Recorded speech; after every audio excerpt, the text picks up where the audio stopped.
चलिए, chemical properties of amines. Chemical properties of amines.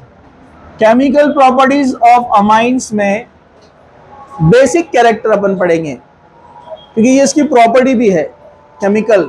ठीक है, तो मैं एकदम बेसिक से जा रहा हूं, सब लोग फुल कंसंट्रेशन से देखने का। हम अमाइंस को रिप्रेजेंट करते हैं RNH2 से, चाहे वो प्राइमरी अमाइन हो या वो सेकेंडरी अमाइन हो या वो टर्चरी अमाइन हो। नाइट्रोजन पे होता है एक लोन पेयर। नए लोग जरा ध्यान से देखो, नाइट्रोजन का एटॉमिक नंबर है 7, यानी उसके पास K और L शेल में इधर 2 होते हैं, इधर 5 इलेक्ट्रॉन होते हैं। ये गलती से आया, ये K में 2 और L में 5, लेकिन आपको पता है K के अंदर जो सब शेल होती है वो कौन है? 1s। ये 2 इलेक्ट्रॉन उसमें होते हैं, और L में क्या होते हैं? 2s and 2p।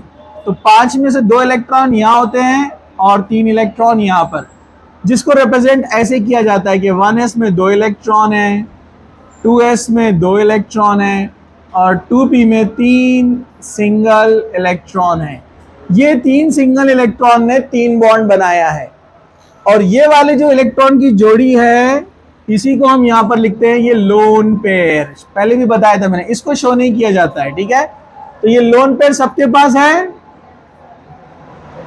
Amines primary हो, सेकेंडरी हो या टर्चरी हो, ये लोन पेयर इजीली डोनेट कर सकते हैं। ये इजीली डोनेट कर सकते हैं इसलिए they are basic in nature. जैसे मैं लेता हूं यहां पर प्राइमरी अमाइन, इसके पास ये लोन पेयर है, और यहां पर मैं लेता हूं HCl एसिड, तो ये लोन पेयर डोनेट करके हाइड्रोजन से बॉन्ड बना लेता है। तो 2 हाइड्रोजन पहले से थे, एक और आ गया, टोटल बॉन्ड कितने हो गए? 4। इस पे प्लस चार्ज आएगा क्योंकि उसने इलेक्ट्रॉन दिया है, और यहाँ के बॉन्ड के इलेक्ट्रॉन Cl लेकर चला जाता है, और Cl क्या बन जाता है? माइनस। इसको हम बोलते हैं अल्काइल NH3 ना, इसको हम क्या बोलते हैं? Alkyl ammonium chloride. क्या बोलते हैं हम इसको? Alkyl ammonium chloride. तो ये रिएक्शन अपने को क्या बताता है कि amines are Lewis base. Amines are Lewis base. Amine Lewis base है क्योंकि लेविस साइंटिस्ट है, वो बोलता है जो इलेक्ट्रॉन डोनेट कर सकता है वो बेस होता है। तो amines are Lewis base. Amines को पानी में डाले तो क्या होगा? जरा ध्यान से देखो। आपने लिया अमाइंस, कोई भी अमाइन RNH2, आपने लिया वाटर H2O। अपने को पता है ये लोन पेयर इसके साथ कोऑर्डिनेट बॉन्ड बनाएंगे तो क्या बन जाएगा?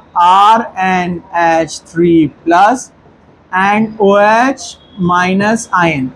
OH माइनस आयन मिलते हैं पानी के अंदर। तो अरेनियस ने तो ये भी कहा था ना, अरेनियस ने क्या कहा था? जो देता है गिव्स OH माइनस आयन इन एक्वियस मीडियम, मतलब पानी में, it is called a base. जो पानी में OH माइनस आयन देगा वो कौन है? बेस। तो अरेनियस के हिसाब से भी बेस हो गया। ओके, लेकिन ऑक्सीजन का निगेटिविटी नाइट्रोजन से ज्यादा है, तो ये वापस ले लेगा इस प्रोटॉन को जो उसने दिया है। वाटर ने जो H+ दिया है ना, वो वापस ले लेगा। जब वापस ले लेगा तो रिएक्शन क्या हो जाएंगी? रिवर्सिबल। और जहां रिएक्शन रिवर्सिबल होती है वहां क्या लेते हैं हम? एक कांस्टेंट। क्या लेते हैं वहां पर? एक।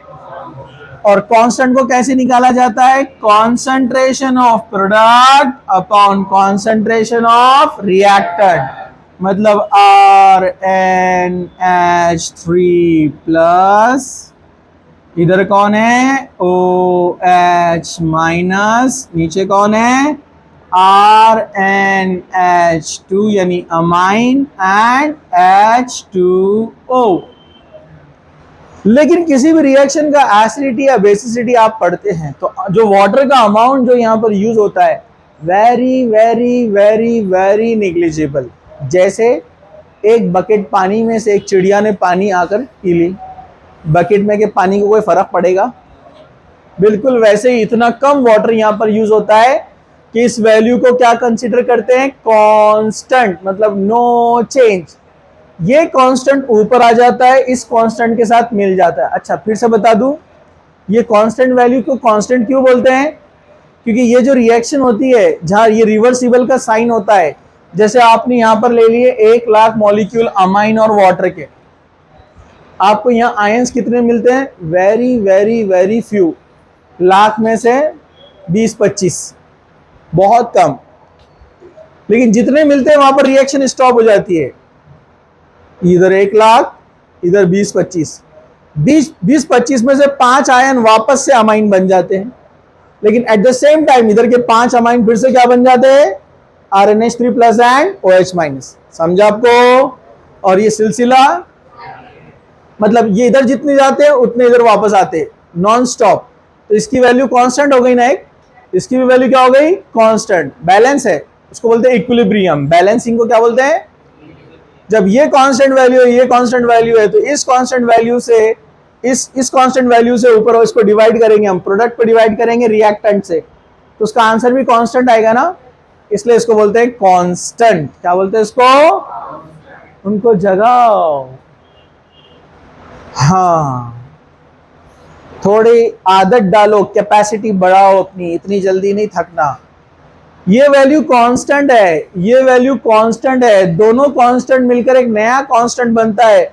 बात चल रही है बेस की, तो इस कांस्टेंट को क्या नाम दे दिया? Kb इज इक्वल टू, ऊपर कौन कौन है बोलो? RNH3+, स्क्वायर ब्रैकेट का मतलब होता है कॉन्सेंट्रेशन ले रहे हैं अपन, ठीक है, और अपॉन नीचे कौन है? प्राइमरी अमाइन यानी RNH2 का कॉन्सेंट्रेशन। अगर कोई बेस स्ट्रांग है तो OH- ज्यादा मिलेंगे, OH- ज्यादा मिलेंगे, Kb वैल्यू ज्यादा रहेंगी। अगर कहीं पेपर पर Kb वैल्यूज लिखी हुई है तो आप देखकर समझ जाएंगे ना, जिसका Kb वैल्यू ज्यादा है मतलब उसमें OH- ज्यादा, मतलब उसकी बेसिसिटी ज्यादा। तो क्या हम ऐसा बोल सकते हैं? More the value of Kb, more the value of Kb, stronger will be the base. बरोबर? अरे बोलो ना, बेस स्ट्रॉन्ग रहेगा क्या नहीं? जहां पर Kb वैल्यू ज्यादा, बेसिसिटी ज्यादा। लेकिन एक स्टैंडर्ड टर्म यहां पर यूज होता है और वो है PKB, P for potential, potential of Kb, कितना Kb वैल्यू है उसको P से बनाते हैं। लेकिन इसका फॉर्मूला साइंटिस्ट ने कैसे बनाए? PKB is equal to minus log of Kb। तो अगर Kb की वैल्यू ज्यादा तो बेसिसिटी ज्यादा, लेकिन उस ज्यादा वैल्यू को जब आप यहां पर रखेंगे तो आंसर क्या आने वाला है? कम, क्योंकि ये माइनस में और ये प्लस में, मतलब अपोजिट है ना। बेसिसिटी ज्यादा, Kb वैल्यू ज्यादा, लेकिन Kb वैल्यू ज्यादा तो PKB वैल्यू कम, उल्टा। समझा? ये स्टैंडर्ड टर्म है, बस याद रखने का। तो हम ऐसा बोल सकते हैं, lower the value of PKB, stronger will be base, stronger will be base। अरे समझा क्या? Kb वैल्यू ज्यादा रहा तो बेस स्ट्रॉन्ग रहता ना, तो Kb वैल्यू ज्यादा रहा तो PKB वैल्यू कम रहता। तो हम ऐसा बोल सकते हैं ना, PKB वैल्यू जितना कम रहेगा बेस उतना ज्यादा स्ट्रॉन्ग रहेगा। समझा? तो जनरली PKB वैल्यू आते हैं क्वेश्चंस के अंदर, जितना PKB कम दिखेगा उतना बेसिसिटी ज्यादा। अब जरा ध्यान से देखो, कौन से फैक्टर है जो इफेक्ट करते हैं बेसिसिटी पे? अपन ने एसिडिटी में क्या पढ़े थे? इलेक्ट्रॉन डोनेटिंग और विड्रॉइंग ग्रुप, है ना। तो यहाँ इलेक्ट्रॉन विड्रॉइंग ग्रुप के अलावा और दो चीजें बेस को इफेक्ट करती है। जरा ध्यान से देखो, जरा ध्यान से। पहले मैं क्या बता देता हूं आपको याद होगा कार्बोक्सिलिक एसिड में अपन ने पढ़ा electron withdrawing group increases acidity, याद है, और electron donating group decreases acidity, याद है ना। या उल्टा, electron donating group increases basicity को बढ़ाएगा donating group, and electron withdrawing group decreases basicity. एक एग्जांपल लेके फिर आगे बढ़ूंगा हम और एक कॉन्सेप्ट को इसमें ऐड करने का। जागो जागो उठा, जरा ध्यान से, ये है अमोनिया। ये कौन है? अमोनिया। अमोनिया से ज्यादा बेसिक रहने वाला है मीथाइल अमाइन। क्यों? बोलो क्यों?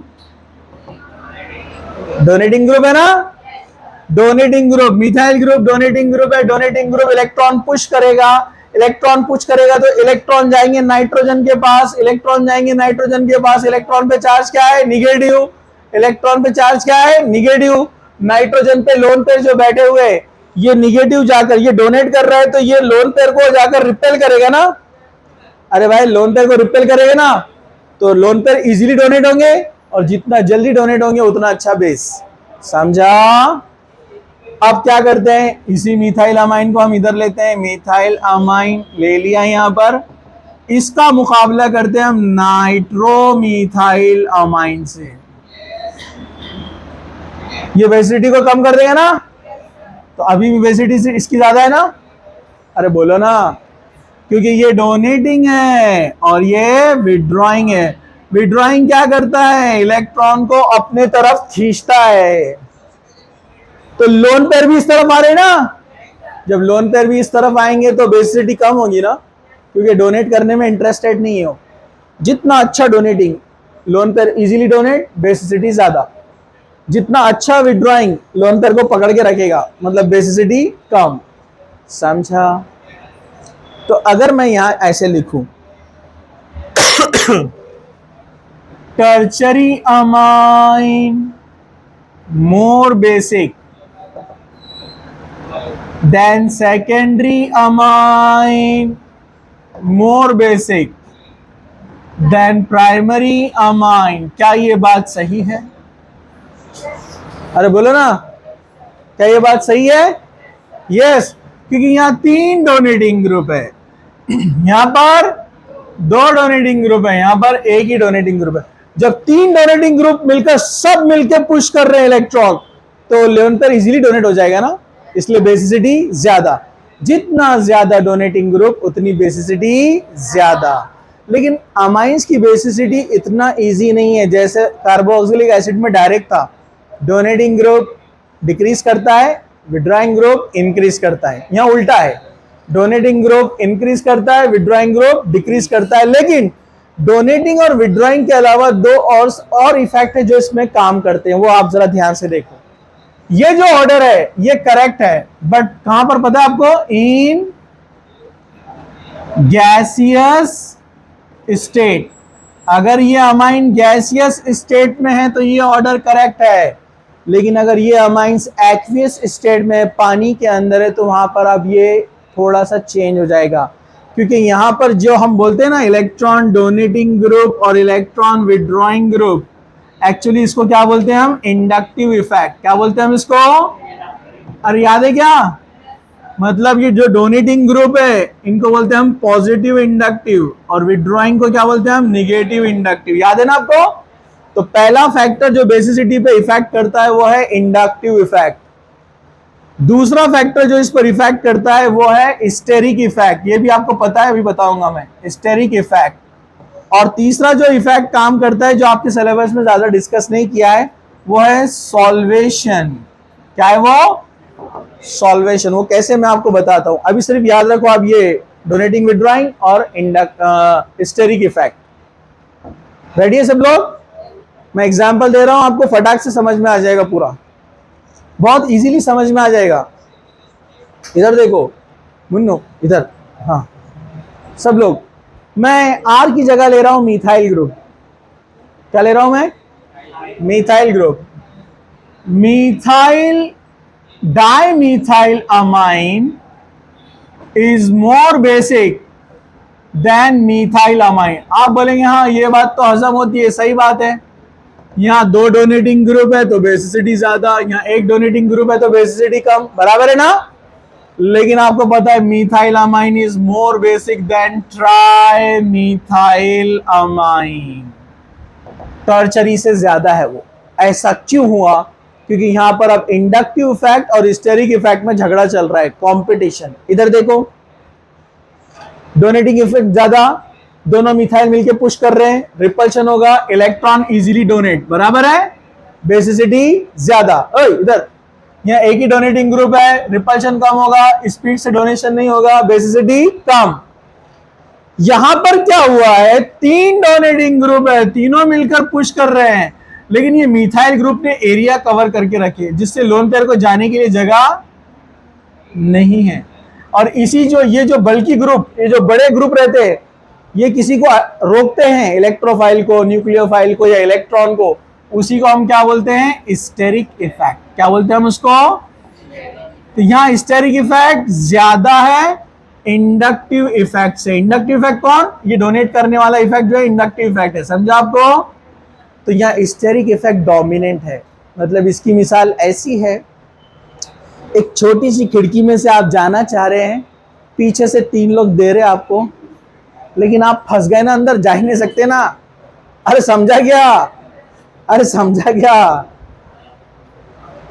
अरे समझा? क्यों नहीं जा रहे आप? क्योंकि खिड़की छोटी है, आप फंस गए अंदर।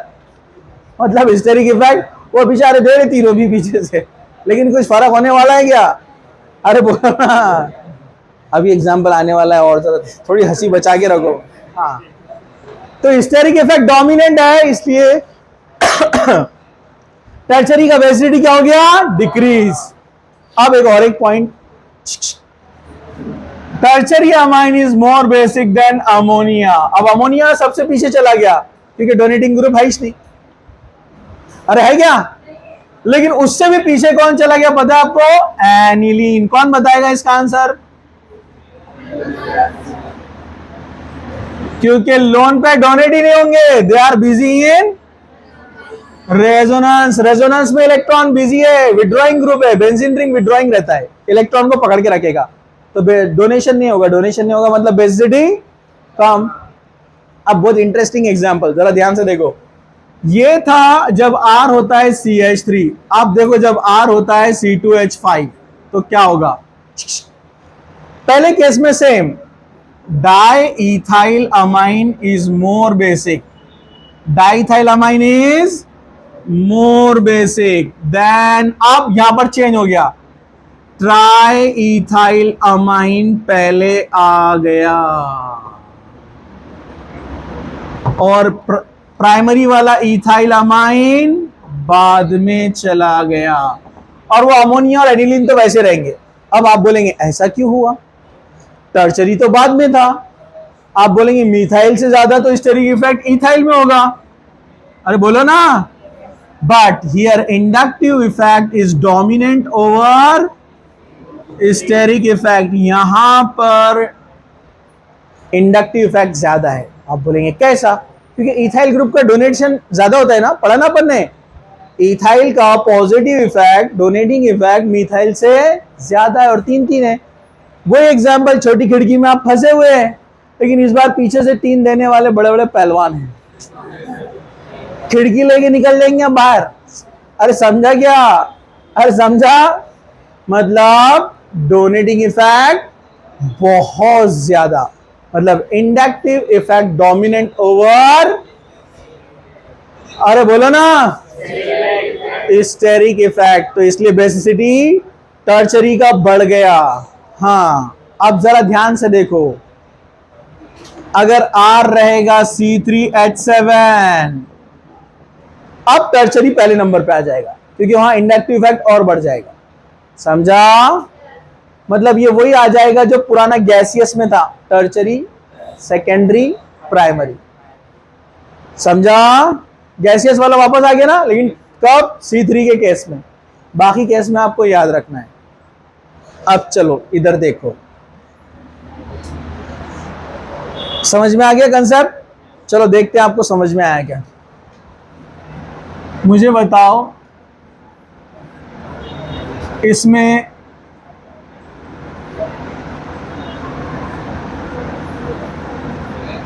ज्यादा बेसिक कौन रहेगा?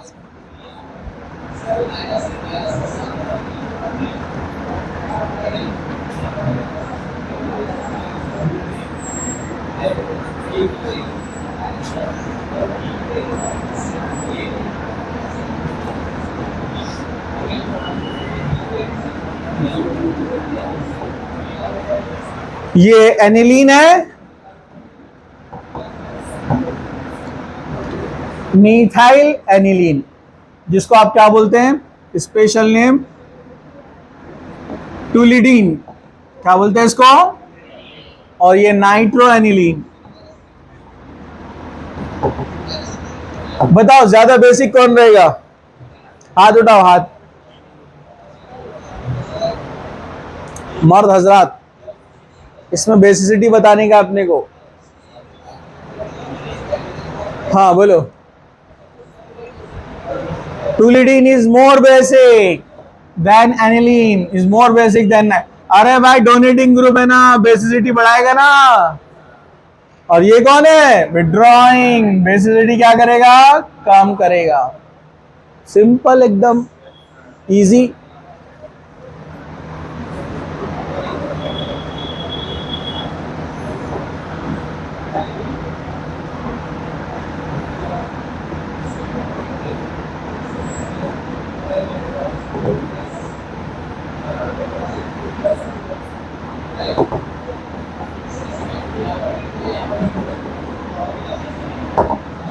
ऑर्डर में लगाओ इसको। कौन लगाएगा बोलो? ऑर्डर में लगाने का, ऑर्डर में किसका बेसिसिटी ज्यादा है?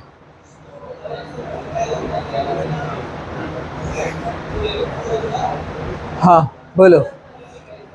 फर्स्ट, फर्स्ट ज्यादा है, फिर उसके बाद सेकंड,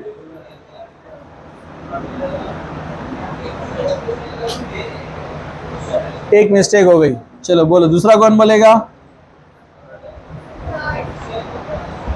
कौन सा? Third, yes third. इसके बाद अब आएगा सेकंड, और उसके बाद फोर्थ। क्योंकि ये अभी बताया ना, एलिफेटिक, फिर अमोनिया है, फिर एनिलीन है। फिर एनिलीन में डोनेटिंग विड्रॉइंग देखना पड़ेगा, समझा? चलो एग्जाम्पल थर्ड।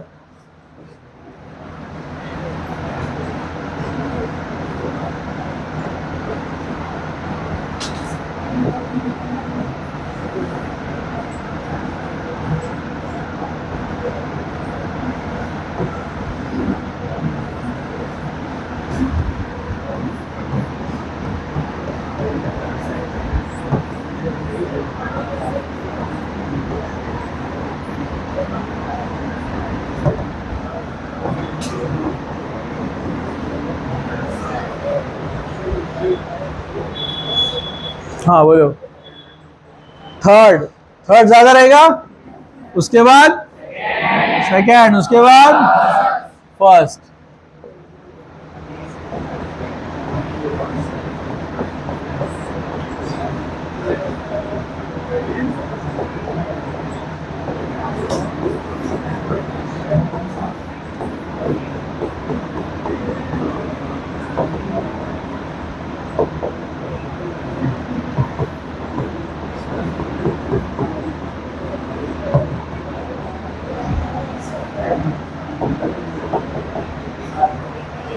हाँ बोलो। थर्ड, थर्ड रहेगा पक्का? क्योंकि जितना ज्यादा विड्रॉइंग आएगा उतना बेसिसिटी कम होता जाएगा। Third, first.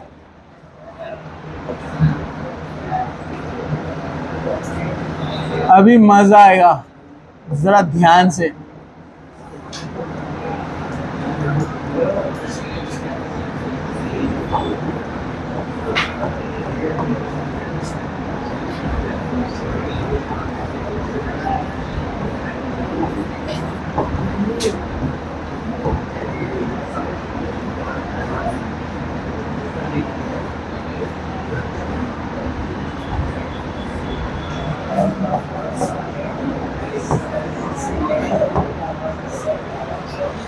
कौन बोलने वाला है?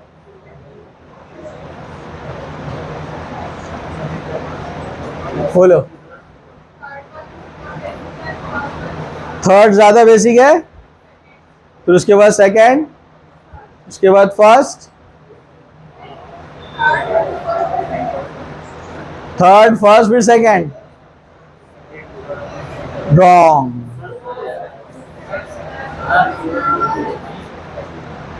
हाँ, फर्स्ट, सेकंड, थर्ड। क्यों? तो ये भी विड्रॉइंग, ये भी विड्रॉइंग, ये भी विड्रॉइंग है। हाँ, सीएल, हाँ, सीएल विड्रॉइंग है, ये भी नाइट्रो भी विड्रॉइंग है, ये भी विड्रॉइंग है, लेकिन ये विड्रॉइंग की लिस्ट में सबसे आगे आता है, मतलब स्ट्रॉन्ग विड्रॉइंग। कौन है वो? जितना स्ट्रॉन्ग विड्रॉइंग बेसिसिटी उतनी कम। अरे समझा क्या? तो इसलिए फर्स्ट, सेकंड, थर्ड होता है। कंसेप्ट अपने को मालूम रहता है, सोचने में गड़बड़ कर देते कभी कभार, और घर आकर बोलते विच करने वाली थी आंसर में। होता है कि नहीं ऐसा?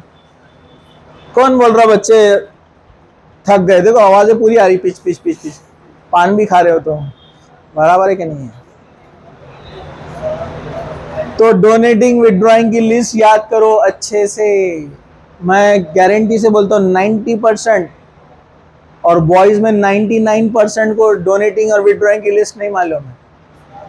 पहली फुर्सत में निकालो उसको, लर्न करो तो हर जगह काम आएगा वो, जिंदगी के साथ भी, जिंदगी के बाद भी। बहुत देर से परेशान दिख रहे, क्या प्रॉब्लम है? हाँ, पेन क्या कर रहे तुम उनको? सता मत ऐसा उनको। हाँ ठीक है। हाँ, तो और भी एग्जाम्पल्स है, इंशाल्लाह उसको अपन नेक्स्ट उसमें लेते हैं, क्योंकि अभी आप लोग जानबूझकर ऐसा अपने आप को एक्सप्रेस कर रहे हैं कि जैसे आप बहुत थक गए हैं। अभी मैं बताऊंगा, अभी रास्ते में चलते फिरते अभी आप कौन कितना ज़्यादा थका है अभी। ठीक है, तो इसको हम कंटिन्यू करते हैं, एग्जाम्पल्स बाद में लेते हैं। चलो।